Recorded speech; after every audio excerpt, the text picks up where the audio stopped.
不等蓝忘机回话，他又说：“啊，不对，不能说仙子，说仙子不是骂人吗？”他仔仔细细思考了好一会儿，才道：“哎呀，总之就是特别好看。”他身后的尾巴跟着摇了两下，像赞同般上下摇摆着。蓝忘机神色一片柔软，道：“你这算是承认了？哈哈哈，你也哪来的男鬼？”这话突兀得很，魏无羡一时被打断，下意识看过去，对面是几个女鬼，聚在一起，好奇地打量着蓝忘机。这尸身怎么保养的？不是，也太会死了，死得这么完好。蓝忘机运气好，没法比。你看他身边那只狐狸，生的也好生俊俏，就是只刚成精的小狐狸精，怎么拐到这么好看的鬼君的？长得好看呗。你看他那眼睛，跟能下蛊似的，肯定修习过什么狐媚邪术，他们这些狐狸精都这样。几个女鬼用衣袖掩着嘴，自以为低声的交谈着，殊不知在仙家耳中，其实一清二楚。话说完，女鬼们一起愤愤地盯着魏无羡，好像他是什么强拐清眷书生的狐狸精似的。哦，不对，魏无羡反应过来，他现在确实是狐狸精。玩心大起，魏无羡眼睛一转，嘴角翘起，索性往蓝忘机身上一靠，一条狐狸尾巴顺着蓝忘机的小腿慢慢扫上去。蓝忘机身子一僵，单手扶住他越来越没骨头的身躯，略带警告道：“魏婴。”魏无羡忍不住笑了两声，顺着蓝忘机的手靠近怀里，余光瞥了那几只女鬼一眼，见他们个个义愤填膺，恨不得亲自手撕这诱惑俊俏男鬼的小狐狸精，终于憋不住哈哈大笑起来。他笑得站也站不稳，干脆把脸埋进蓝忘机的肩膀，两只耳朵笑得一抖一抖，在蓝忘机的脖颈边一蹭一蹭。蓝忘机站在原地一动不动，等他笑完，才将他扶起来。蓝忘机道：“别闹。”魏无羡笑得眼泪都出来了，这怎么是闹呢？小郎君，你可栽在我这臭狐狸手里了，跑都跑不了，是我的人了。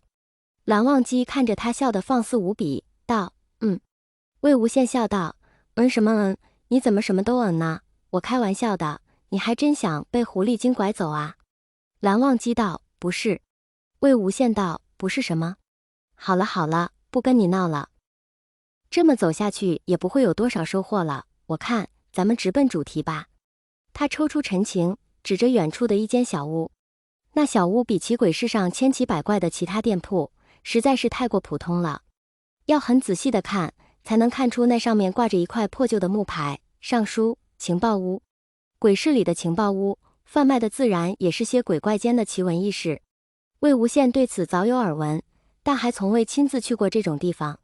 凡人闯进鬼市几个月，变成一具干尸重新出现在人间，这种事应当称得上是奇闻了。魏无羡走在前面，撩开幕帘，支着耳朵左右打量两眼，才弯腰走进了门。一条红尾巴将幕帘压在一边，蓝忘机脚步一顿：“怎么了，蓝湛？”魏无羡见他迟迟不走进来，狐疑地回头看了他一眼：“里面没什么东西，进来吧。”蓝忘机这才弯下腰，不留痕迹地绕过了那条蓬松的尾巴。情报屋是表里如一的逼仄破烂，墙上挂着兽皮，魏无羡一眼发现还挂着一张狐狸皮，不禁抖了两下。房间的一角胡乱堆着些早已看不出模样，还散发着阵阵恶臭的垃圾。正对着门的是一张长桌，桌后坐着一个缺了双眼的鬼。魏无羡光明正大的把整间屋看了个遍，这才拉着蓝忘机施施然走到桌前。无眼鬼转转脖子，抬头看向魏无羡，没有眼球的眼窝里淌出点点红色的血水。魏无羡清清喉咙道：“店家，打听个事。”无眼鬼向前探探脖子，颇为夸张地嗅了好一会儿，皱眉道：“你是哪家的狐狸？我怎么没听说过哪家又有小辈修炼成精了？”这鬼是闻到狐狸味了。魏无羡尾巴一僵，突地瞥见蓝忘机站在一边，戴着那副面具，贵气又脱俗，真像个大家鬼君一般。他当即理直气壮道：“他家的。”蓝忘机顿了顿，看了他一眼：“我修出人形前，一直待在这位鬼君家的后山里，是他把在街头流落的我捡回去的。我是落单的一只，你当然没听说过。”魏无羡信口胡说，边说边对蓝忘机挤挤眼睛。蓝忘机摇摇头，没有说话。他悄悄长桌一脚，笑道：“给你这份情报，够我问个问题了吧？”无烟鬼从怀里慢吞吞地扯出一条脏兮兮的手帕，擦了擦流到两颊的血水，道：“要问什么，你说了不算。一个被鬼君当童养媳养大的狐狸精，帮你主子说什么话？他不会说话吗？”魏无羡，他怎么越来越搞不懂现在这些鬼的思路了？蓝忘机道：“他不是。”无烟鬼道：“什么？”蓝忘机道：“他不是我的，似乎是难以启齿。”他停顿片刻，才继续说下去：“童养媳。”他所问的，即我所想。被蓝忘机一本正经说出这种字眼震惊，魏无羡张着嘴，一时间什么也说不出来。见鬼了！蓝忘机居然能说出这种话来。